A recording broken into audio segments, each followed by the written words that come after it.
കൊടിയ ശിർക്കും കുഫറും ജാറങ്ങൾ കേന്ദ്രമാക്കിക്കൊണ്ട് പൂർണ്ണമായും പൂർവികന്മാരായ നസാറ ജൂത സമൂഹത്തെ പിന്തുടർന്നുകൊണ്ട് അവരുടെ ആശയങ്ങളെ പൂർണ്ണമായി നടപ്പിലാക്കിക്കൊണ്ട് കാർണിവല്ലുകളും ഉറൂസുകളും നിലവിൽ വന്നു.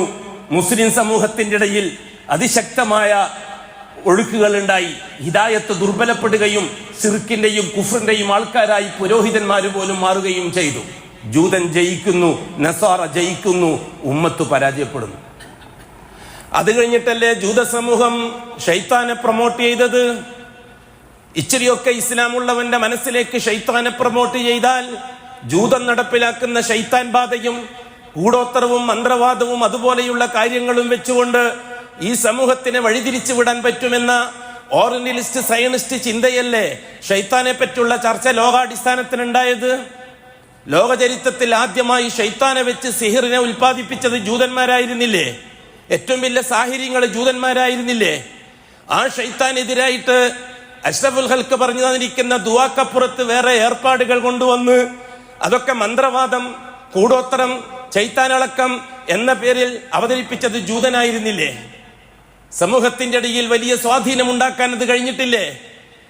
അതായത് ഇച്ചിരിയൊക്കെ ഷിയാക്കളെ കൂട്ടത്തിൽ തന്നെ ഇച്ചിരിയൊക്കെ തൗഹീദി ബോധമുള്ളവരെ പോലും ഷൈത്താനെ പ്രൊമോട്ട് ചെയ്തുകൊണ്ട് വേറൊരു വഴിക്ക് തിരിച്ചുവിടാൻ അക്കാര്യത്തിൽ ജൂതൻ ജയിച്ചു. എന്നിട്ടും സലഫികൾക്കിടയിൽ ഹിദായത്തിന് പകർച്ചയുണ്ടാക്കാൻ സാധിക്കുന്നില്ല എന്നത് സയനിസ്റ്റ് ഫാസിസ്റ്റ് സയനിസ്റ്റ് ഓർഗനലിസ്റ്റ് ചിന്താഗതിക്കാർക്ക് വലിയ പ്രശ്നങ്ങൾ ഉണ്ടായി. ഈ വിഷയങ്ങൾ വന്നിട്ടൊന്നും സലഫി ചിന്തയുള്ളവർ, തൗഹീദി ബോധമുള്ളവർ ആ വഴിയിലേക്ക് തിരിയില്ലാതെ കണ്ടപ്പോൾ ജൂതന്റെ മറ്റൊരു പ്രൊമോഷൻ ആയിരുന്നില്ലേ ജിന്നിനെ പറ്റിയുള്ള ചർച്ച? ജൂതൻ അവതരിപ്പിച്ച ഏറ്റവും വിനാശകരമായ ഒരു നാശത്തിന്റെ വഴിയായിരുന്നില്ലേ ജിന്ന് ചർച്ച? ദീനുൽ ഇസ്ലാമിൽ ഒരു അടിസ്ഥാനവും ഇല്ലാതെ ജിന്ന് എന്ന വർഗത്തെ അടിസ്ഥാനപരമായി അംഗീകരിച്ചു കൊടുക്കുന്നതിനപ്പുറത്ത് അഷ്റഫുൽ ഖൽക്കിന്റെ വഫാത്തിന് ശേഷം ഉമ്മത്തിന്റെ ഒരു വിഷയത്തിലും ഇടപെടലുകളുമായിട്ട് ഒരു ബന്ധവും ആരും കാണിച്ചിട്ടില്ലാത്ത ജിന്ന് സമൂഹത്തിലെ ചർച്ചയാക്കി മാറ്റുന്ന കാര്യത്തിൽ ജൂതൻ ജയിച്ചില്ലേ? ഫാസിസ്റ്റുകൾ, സയനിസ്റ്റുകൾ ജയിച്ചില്ലേ? ഓർഗനലിസ്റ്റുകൾ ജയിച്ചില്ലേ? ആ ജിന്നിന്റെ ചർച്ച അള്ളാഹുവിനെ ചർച്ച ചെയ്യുന്നതിനേക്കാൾ കൂടുതൽ ചർച്ച ചെയ്യാൻ മാത്രം അതിനേക്കാൾ കബില കാര്യം ഈ സമൂഹത്തിൽ ഉണ്ടാക്കിയെടുക്കാൻ ജൂതനെ കൊണ്ട് പറ്റിയില്ലേ?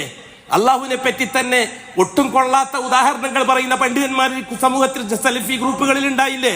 മുജാഹിദ് ഗ്രൂപ്പുകളിൽ ഉണ്ടായില്ലേ? അള്ളാഹുവിനെ പറ്റി വളരെ മോശമായ ഉദാഹരണങ്ങൾ എല്ലാ വിഭാഗക്കാരും പറയാൻ തുടങ്ങിയില്ലേ ജിന്നിനെ വെച്ചുകൊണ്ട്? ഇല്ലേ? അവസാനം സംഭവിച്ചത് എന്താണ്?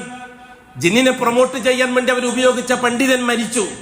നാവ് കൊണ്ട് പ്രൊമോട്ട് ചെയ്തവരും മരിച്ചു. പേന കൊണ്ട് പ്രൊമോട്ട് ചെയ്തവരും മരിച്ചു. ഇപ്പോൾ 2 ബ്രാക്കറ്റിന്റെ ഉള്ളിൽ നിന്ന് കുടുങ്ങിക്കിടക്കുകയല്ല ജിന്നുകളും മലക്കുകളും.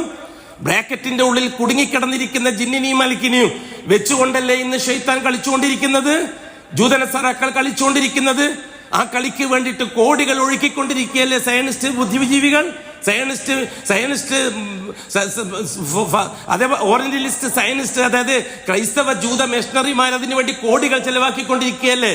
അക്കൂട്ടത്തിൽ ആരെ ഉപയോഗിച്ചാലാണ് കൂടുതൽ കൊളവാക്കാൻ പറ്റുക എന്നുള്ള ചിന്ത അവരെ പഠിപ്പിക്കണോ ആരെങ്കിലും? നൂറ്റാണ്ടുകൾക്ക് നൂഹ് നബിന്റെ കാലഘട്ടം മുതൽക്ക് തുടങ്ങിയ ചരിത്രത്തിന്റെ അടിവേരുകൾ പഠിച്ചവരല്ലേ ജൂത സമൂഹം? ആ രീതിയിൽ പ്രൊമോട്ട് ചെയ്ത ജിന്നിനെയും കൊണ്ട് സലഫി പ്രസ്ഥാനവുമായി ബന്ധപ്പെട്ടവർ ദൗവത്ത് മാറ്റിവെച്ച് കോടികൾ ചെലവാക്കി ഷൈത്താനെയും ജിന്നിനെയും വിശദീകരിക്കാനും അക്കൂട്ടത്തിൽ ഒരു അള്ളാനെയും വിശദീകരിക്കാനും മെനക്കിടന്ന ദൗർഭാഗ്യം ഈ പ്രസ്ഥാനത്തിന് വന്നിട്ടുണ്ടെങ്കിൽ നാശമാണ്.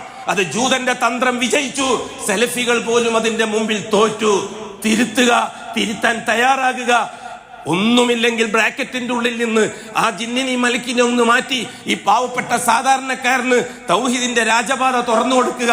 നേതാക്കന്മാർക്ക് പണവും സംഘടനയുമായിട്ട് മുന്നോട്ട് പോകാം.